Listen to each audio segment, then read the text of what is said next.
Gold और silver में पिछले कुछ समय से जबरदस्त उतार चढ़ाव देखने को मिल रहा है। हाल ही में आई तेजी के बाद आज फिर से दोनों ही कीमती धातुओं में गिरावट देखी जा रही है। ऐसे में निवेशकों के मन में सबसे बड़ा सवाल यही है कि क्या यह सिर्फ मुनाफा वसूली है या फिर बड़ी गिरावट की शुरुआत। क्या मौजूदा स्तरों पर खरीदारी करनी चाहिए या मुनाफा वसूल लेना चाहिए, या अभी इंतजार करना बेहतर होगा। आखिर इस गिरावट के पीछे कौन कौन से वैश्विक और घरेलू कारण हैं और आगे गोल्ड सिल्वर की चाल कैसी रह सकती है।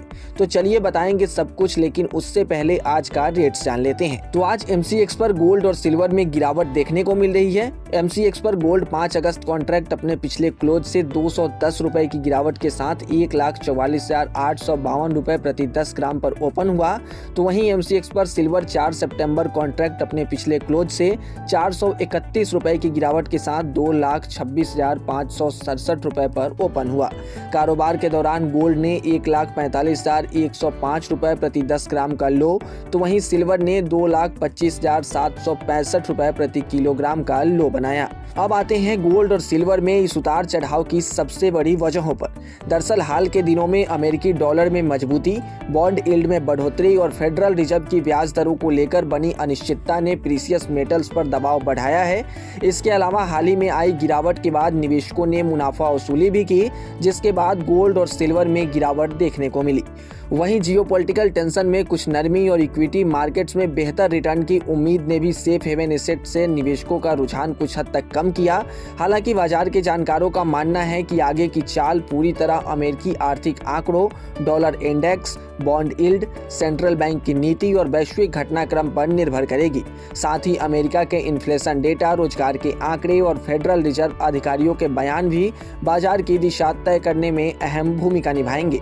यदि ब्याज दरों में कटौती के मजबूत संकेत होते हैं तो गोल्ड और सिल्वर में दोबारा तेज खरीदारी देखने को मिल सकती है, जबकि डॉलर और बॉन्ड यील्ड में और मजबूती आने पर कीमतों पर कुछ हद तक दबाव बना रह सकता है। अब अगर बात करें आगे की चाल की, तो एक्सपर्ट के मुताबिक गोल्ड का ट्रेंड पूरी तरह पॉजिटिव बना हुआ है। उनका मानना है कि MCX गोल्ड के लिए 1,43,000 से 1,44,000 तक का स्तर खरीदारी का क्षेत्र है। अगर इस दायरे में कोई गिरावट आती है तो उसे खरीदारी का मौका माना जा सकता है। उनका अनुमान है कि आने वाले समय में गोल्ड पहले 1,48,000 से 1,49,000 और उसके बाद 1,53,000 से 1,55,000 तक पहुंच सकता है। तेजी की सबसे बड़ी वजह है बढ़ता वैश्विक तनाव। अमेरिका, ईरान, रेड सी और ब्लैक सी से जुड़ी अनिश्चितता ने निवेशकों को सुरक्षित निवेश की ओर मोड़ दिया है। ऐसे माहौल में गोल्ड की सेफ हेवन डिमांड लगातार मजबूत हो रही है। एक्सपर्ट का कहना है कि जब तक वैश्विक तनाव कम नहीं होता तब तक गोल्ड में मजबूती बनी रह सकती है। फंडामेंटल स्तर पर भी गोल्ड को मजबूत समर्थन मिल रहा है। दुनिया के कई सेंट्रल बैंक्स लगातार अपने गोल्ड रिजर्व बढ़ा रहे हैं। वहीं डॉलर से निर्भरता कम करने की रणनीति पर भी कई देश तेजी से काम कर रहे हैं। इसके चलते गोल्ड को ग्लोबल रिजर्व एसेट के रूप में मजबूती मिल रही है। इसके अलावा ETF होल्डिंग्स में सुधार, सेंट्रल बैंक्स की बाइंग और लंबी अवधि के निवेशकों की लगातार मांग भी गोल्ड की कीमतों को सहारा दे रही है। यही वजह है कि अधिकांश विशेषज्ञों का मानना है कि अल्पकालिक उतार चढ़ाव के बावजूद लंबी अवधि में गोल्ड का आउटलुक अब भी सकारात्मक बना हुआ है। इसलिए जिन निवेशकों का नजरिया लंबी अवधि का है, वे हर बड़ी गिरावट को चरणबद्ध तरीके से निवेश के अवसर के रूप में देख सकते हैं। हालांकि आपसे एक ही रिक्वेस्ट है कि किसी भी निवेश से पहले अपने एक्सपर्ट से सलाह जरूर लीजिएगा।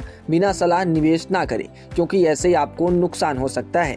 और ऐसे ही तमाम अपडेट्स और शेयर मार्केट से जुड़ी तमाम जानकारी के लिए आप बने रहें गुड रिटर्न्स डिजिटल के साथ।